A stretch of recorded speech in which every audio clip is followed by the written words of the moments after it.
Purchasing a home can be a very stressful and emotional process. I'm stressed out. You're crazy. If you do not know what to expect going in. So today, we're going to discuss some of the things that you can expect to go through, some of the steps that you need to know prior to you purchasing your first home. All right, so boom, you're under contract. You've put in your contract what your earnest money deposit is going to be. That is the very first thing that you need to focus on, because in your purchase contract, you've given yourself a time limit around 3 to 5 days from the day that the seller accepts your offer. You have 3 to 5 days to send in your earnest money deposit to the title company or the attorney that is handling your closing. So that is the very first step. Get them coins together. Honest mistake. I just get the money. Get them people your earnest money deposit. I was gonna explain what the earnest money deposit was. Yeah. So your earnest money deposit is like your good faith estimate. This is a deposit that you hand over up front and it's credited at the end. You don't get it back. I'll be held to pay if we don't get it back. Unless for some reason you get enough grant money or closing cost assistance from the seller, whatever. But this is money that you hand over up front and it's set in an escrow account as a good faith estimate, or excuse me, a good faith deposit. This is saying, I'm serious about buying this house. So serious. I'm not gonna flake on you. I'm gonna buy it. I promise. Unless something that is outlined in the purchase contract happens. Now, if for some reason you try to flake on this deal that is not outlined in the contract as a reason for you to be able to get out of it, they keep your deposit. They meaning the seller. Hell no, I'm keeping it. They keep your deposit. So that earnest money deposit is basically you just saying, I'm serious and I'm not gonna flake on you. So just in case you were wondering what an earnest money deposit is, also known as EMD, because we like to use bank jargon. God, I gotta work on that acronym. The next thing that you want to do is you need to go ahead and get your financing solid. You should have been pre-approved prior to you even going to look for houses. And if you want pre-approved, that's another talk show, but working with me, you would have been pre-approved. So you have 7 days based on your purchase contract. You have 7 days to complete a mortgage loan application. If you've been pre-approved, you've kind of already started that process.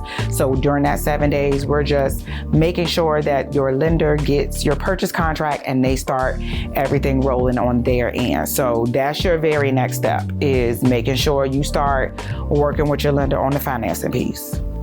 Let's talk money. Dollars and cents, Wes.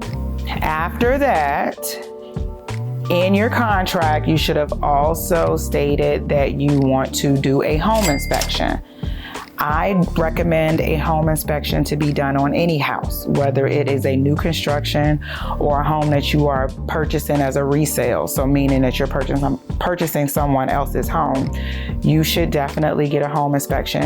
In the purchase contract, you state how soon you're going to get it. It could be 7 days after the date that the contract was ratified, meaning that the seller accepted and signed your contract, or it could be 10 days, depending.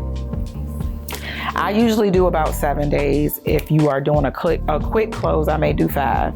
But the next thing that you'll be working on is getting with the home inspector. Your realtor probably has a list of home inspectors that they use so that you can get your home inspected to make sure that everything is in tip-top shape. A home inspection could be a reason for you to get out of a contract if for some reason you and the seller are not able to come up with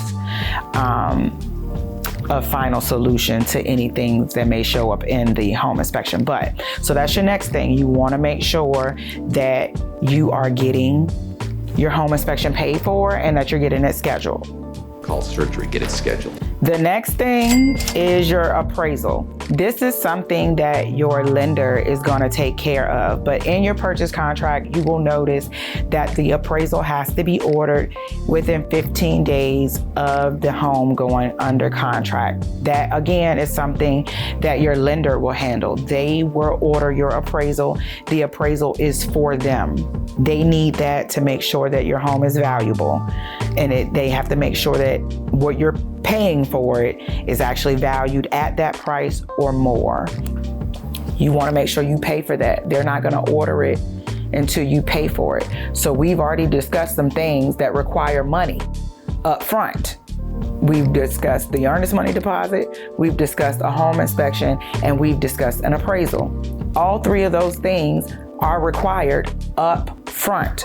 So contrary to popular belief, you do need money to purchase a home. You need upfront money. Everything else, you might be able to get grants and seller might give you some closing cost credit, but outside of that, you need these three things that I just named up front. I need my snack. I need it now. All right, so you've already paid your earnest money deposit. You've done your home inspection. You've gotten your appraisal. All of the other things are kind of going to be taken care of in the background with your lender. But during that process, you're going to have to secure you some homeowners insurance. You can shop rates with your current car insurance provider or renter's insurance provider, or your lender may have agents that they work with, or your realtor may have insurance agents that they work with, but you want to then secure you some homeowners insurance. This is all a part of finalizing your mortgage loan application. Okay? Homeowners insurance. Make sure you do that expeditiously. Didn't everyone from Stanford quit, like, immediately? Another thing that is going to be done that you don't specifically have to do is the title of the property has to be ordered. That is going to be handled by your closing agent. Whether it's your title company or an attorney, they are going to order the title and they are going to provide that to your lender. So that's another step in the process. Okay, so they're going to get your appraisal, the lender, and the lender's going to also get your title. So that is another step that will be done. Doesn't have to be done by you. You don't have to do anything. They're going to charge you for that and your closing costs at the end, but the title is your next step. All right, so we got all of the things, right? We have gotten the earnest money deposit, we've gotten the appraisal, we've gotten a home inspection, we've gotten title, homeowners insurance. Your underwriter has reviewed your loan, all your documents. Any additional questions that they have, they may have already reached out to you and asked you for certain things that they call conditions, meaning that we have conditionally approved your loan. We've approved your loan based off of you providing these conditions. Right? So once all of your conditions have been satisfied, you hear the best words that are music to your ears. Clear to close. Once you're clear to close, that means we closing. We heading to the closing table, okay? Now before clear to close, we have verified that you have all of the money that you need to close. If it's in a 401k, we verified that it's been liquidated and that it's in your account. We are heading to the closing table. Let's go. Now at the closing table, what I need you to bring is your ID, valid ID, not expired ID. I understand that August 1st of 2024, you're still the same person on August 2nd, 2024. But if your ID expired on August 1st, 2024, they're not going to take that ID, send or bring valid ID. And you would have already wired your money to the closing agent, the title company or the attorney, whoever is handling it. Make sure you send them people your money, because ain't nothing happening. No keys will be given until you've sent that money. So that is your very last thing. Send them people their money, bring your ID, and get your writing hand strong, because you're going to be signing papers. And that is closing. I'm the only reason you have a house.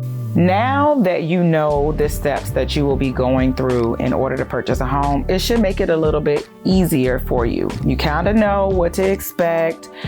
It's still not going to, take out the emotions and the stress behind it, but at least you know what to expect. So if you are looking to purchase a home in this great state of Virginia and you need a realtor, then I desire to be your realtor.